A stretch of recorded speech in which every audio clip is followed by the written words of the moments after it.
to detonate 6 anti-tank mines in the fields of Karaba as the brave deminers of Anama led me through the toxic minefields. Today, I'm speaking to you from our Khun family home in San Rafael, California, where the vision of turning mines to vines began in September 1997. A dream of turning minefields into thriving vineyards and orchards worldwide. Yet a quarter of a century later, this critical work is only just beginning. The importance of cultivating peace through agriculture has never been more important, as we live in a world with an estimated 100 million landmines and UXOs in over 60 countries, nearly 1/3 of our planet.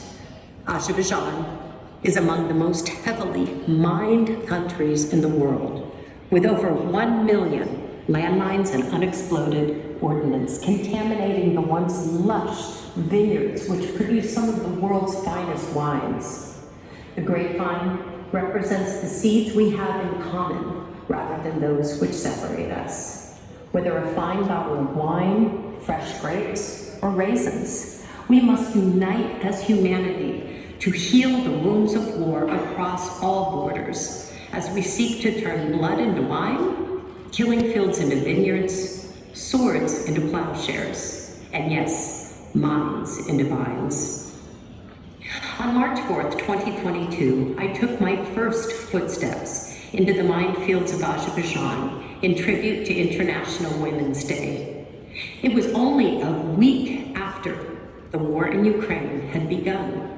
Yet today, it is shocking to realize that over 30% of Ukraine is now contaminated by landmines and UXO, a country once known as the breadbasket of Europe. As the brave deminers of Anama led me through the former vineyards of Kaffa, it was a bittersweet moment to hear the blast of 8 anti-tank mines. And then a deep sigh, only to realize that millions more remain buried in this fertile land, once known as the Black Garden for lush purple grapes. Today, it is a black garden riddled with toxic landmines tempting the footstep of a farmer or the sandal of a child, picking flowers for their mothers. On this occasion of Mother's Day 2023, I returned to Karabakh to visit the village of Mr. Amud Mirazayev, president of IEPF, to personally witness the devastation of war that destroyed his beloved homeland of Fuzili.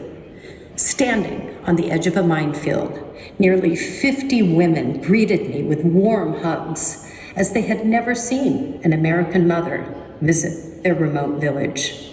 One by one, they shared devastating stories of losing husbands, sons, and children to the explosive remnants of war.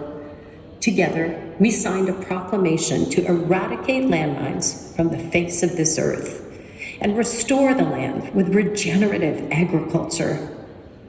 As women, we bear the seeds of life, and we stand in solidarity with the mothers around the world who lose their children to war. Yet this global initiative to turn mines to vines may not come quickly enough.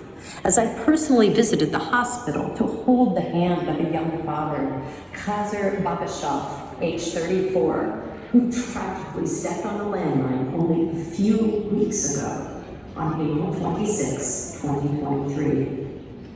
Looking into his eyes, he told me of his 3 young children under the age of 4, as his mother wept over my shoulder. My only promise, I will do all within my power to raise global landmine awareness so that young fathers like himself would never have to suffer the loss of a leg with an uncertain future on how to provide for his family. As humanity, we must go further and use this platform of this important conference to call forth the 18th Sustainable Development Goal, the eradication of landmines worldwide.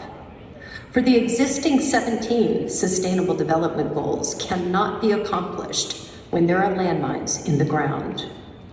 I applaud the leadership of President Aliyev of Azerbaijan for supporting our Roots of Peace IEPF letter sent to Secretary General Antonio Guterres in tribute to the signing of the United Nations Charter in my homeland of San Francisco, California on June 26, 1945.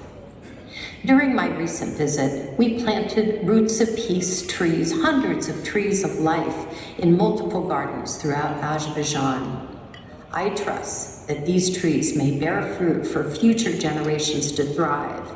And one day, these tall trees will serve as a reminder of the day when the world united in Baku to eradicate these seeds of hatred caused by landmines from the one earth we share. Inshallah. As the proud laureate of the World Food Prize 2023, I hope that you will join me in Des Moines, Iowa on October 24th, United Nations Day, and show the world the accomplishments made from this historic gathering of leaders in Baku, Azerbaijan, for this extraordinary conference. Together, may we turn minds to vines and plant the roots of peace on earth now.